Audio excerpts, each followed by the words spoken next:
Hi friends, అందరికీ నమస్తే. Welcome back to wisdom share 1969 cooking videos.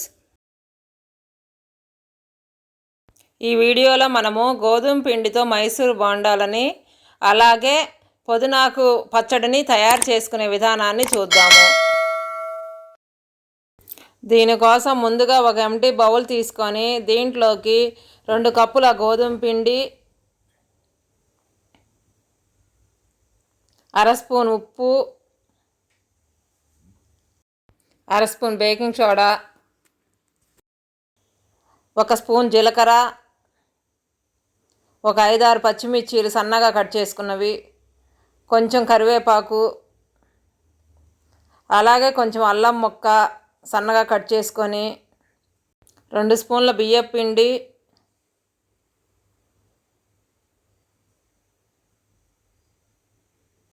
అలాగే మనం ఎన్ని కప్పులు గోధుమ పిండి పోసుకున్నామో అలాగే ఆ కప్పుతోనే అన్ని కప్పులు పెరుగు వేసుకొని బాగా కలుపుకోవాలి.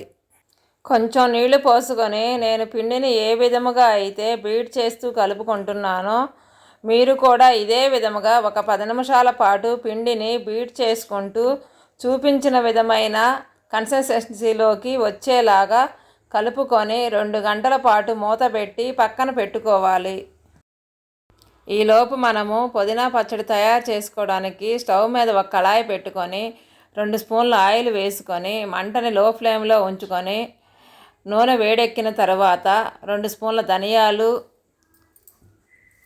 1 స్పూను జీలకర్ర, 1 స్పూన్ నువ్వులు, 1 అర స్పూను మెంతులు వేసుకొని అవి వేగే అంతవరకు కూడా వేయించుకోవాలి. ఇవి వేయించుకున్న తరువాత దీంట్లోకి ఒక 5-6 చిన్నెల్లిపాయలను కూడా వేసుకొని ఎల్లిపాయలు కూడా వేగే అంతవరకు కూడా కలదిప్పుకుంటూ వేయించుకొని పక్కన పెట్టుకోవాలి. ఇప్పుడు ఇదే కళాయిలో ఒక 20 ఎండుమిర్చిని వేసుకొని కలదిప్పుకుంటూ వేగే అంతవరకు కూడా వేయించుకోవాలి.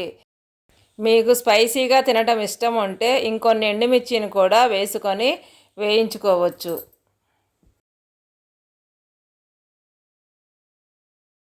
ఇవి వేగిన తరువాత దీంట్లోకి కొంచెం కరివేపాకు వేసుకొని కలదిప్పుకొని కరివేపాకు కూడా కొంచెం వేగిన తరువాత 2 పచ్చిమిరపకాయలని సగానికి ముక్కలుగా వేసుకొని కలతిప్పుకుంటూ ఇవన్నీ వేగే అంతవరకు కూడా వేయించుకోవాలి. నాకైతే ఇవన్నీ వేగటానికి ఒక 5-6 నిమిషాల పాటు పట్టింది.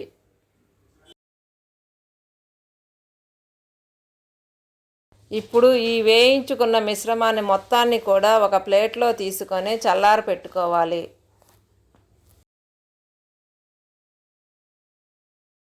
ఆ తరువాత 2 పెద్ద పుదీనా కట్టలను తీసుకొని వాటి ఆకులన్నింటినీ కూడా గిల్లుకొని నీళ్ళల్లో వేసి వాష్ చేసుకొని ఆ వాటర్ అంతా పోయిందాకా కొంచెం తుడుచుకొని ఇదే కళాయిలో వేసుకొని 1 కప్పు కొత్తిమీరను కూడా వేసి ఈ రెండింటిని కూడా కలదిప్పుకుంటూ వేయించుకోవాలి. చూశారు కదండి, మనం ఎంత ఆకు పోసామో. వేగిన తర్వాత ఎంతో కాలేదు. ఇవి వేగిన తర్వాత వీటిని కూడా పక్కన పెట్టుకొని ఇవి చల్లారేలోపు మనము పుదీనా పచ్చడిలోకి తాలింపుని తయారు చేసుకుందాము. దీనికోసం ఇదే కళాయిలో 2 స్పూన్లు ఆయిల్ వేసుకొని ఆయిల్ వేడెక్కిన తరువాత 1 స్పూను పోపు దినుసులు, 1 స్పూను ఇంగువ, 1 ఎండుమిర్చిని కూడా చిన్న ముక్కలుగా కట్ చేసుకొని కలదిప్పుకుంటూ వేయించుకోవాలి. ఆ తరువాత ఒక మిక్సీ జార్ తీసుకొని దీంట్లోకి మనం ముందుగా వేయించి చల్లార పెట్టుకున్న మసాలాలు అంటే ఎండుమిర్చి, కరివేపాకు, ధనియాలు, జీలకర్ర, నువ్వులు ఇవన్నీ కూడా మిక్సీ జార్లోకి వేసుకొని మూత పెట్టుకొని గ్రైండ్ చేసుకోవాలి.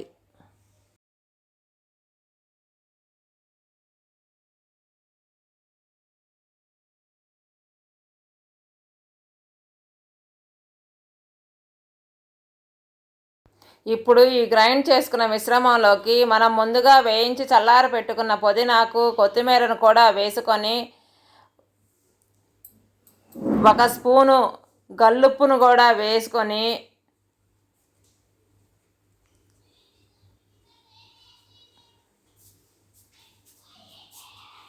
2 స్పూన్ల చింతపండు రసం కూడా వేసుకొని, చింతపండు రసం ఉంటేనేమో చింతపండు రసము, లేకపోతేనేమో కొంచెం చింతపండు వేసుకొని మూత పెట్టి గ్రైండ్ చేసుకోవాలి.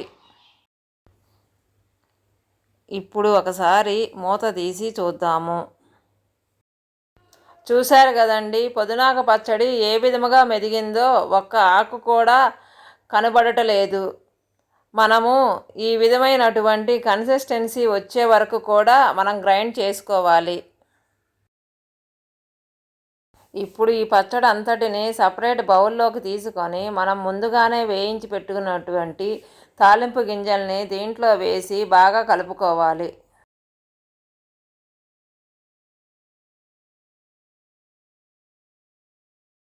ఇప్పుడు 2 గంటలైందండి. మనం గోధుమ పిండిని కలిపి పెట్టుకున్నాము కదా, దాని మీద ఉన్న మూత తీసి ఒకసారి పిండి ఎలా ఉందో చూద్దాము. ఇప్పుడు ఈ పిండి మొత్తం ఒకసారి కలుపుకొని నేను చూపిస్తున్న విధముగా బీట్ చేసుకోవాలి. చూడండి, ఇప్పుడు ఈ పిండిని బోండం ఆకారములాగా ఆయిల్లో ఎలా వేయాలో చూపిస్తున్నాను. దీనికోసం మనము చేతి వేళ్ళను శుభ్రంగా తడుపుకొని నీళ్ళన్నీ పోయిన తరువాత కొంచెం పిండిని తీసుకొని నేను చూపించిన విధముగా పిండిని జారవిడవాలి. ఇప్పుడు పొయ్యి మీద ఒక కళాయి పెట్టుకొని మంటను హై ఫ్లేమ్లో ఉంచి డీప్ ఫ్రైకి సరిపడా ఆయిల్ వేసుకొని ఆయిల్ అంతా వేడెక్కిన తర్వాత మంటని మీడియంలో పెట్టుకొని నేను ముందుగా చూపించిన విధముగా పిండిని బోండములాగా నూనెలోకి జారవిడవాలి.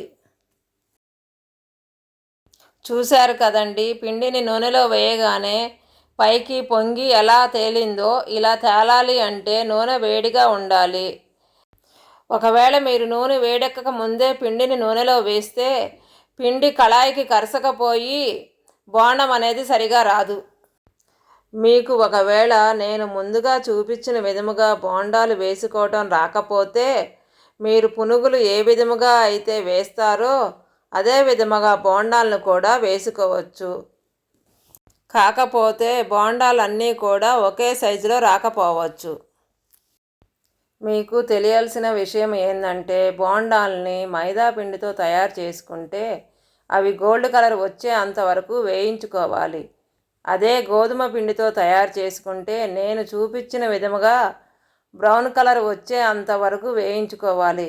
కానీ టేస్ట్లో కానీ షేప్లో కానీ ఈ రెండింటిలో ఏది తేడా ఉండదు. ఇప్పుడు ఈ వేయించుకున్న బోండాలన్నింటిని కూడా ఒక ప్లేట్లోకి సర్వ్ చేసుకోవాలి. చూశారు కదండి, బోండము లోపల కూడా ఎంత బాగా ఉడికిందో కదా.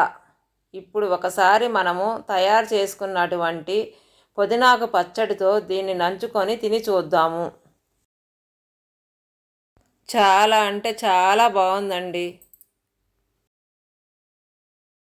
Thank you for watching. మీకు మా వీడియో నచ్చినట్టయితే please like, share, subscribe and click the bell icon.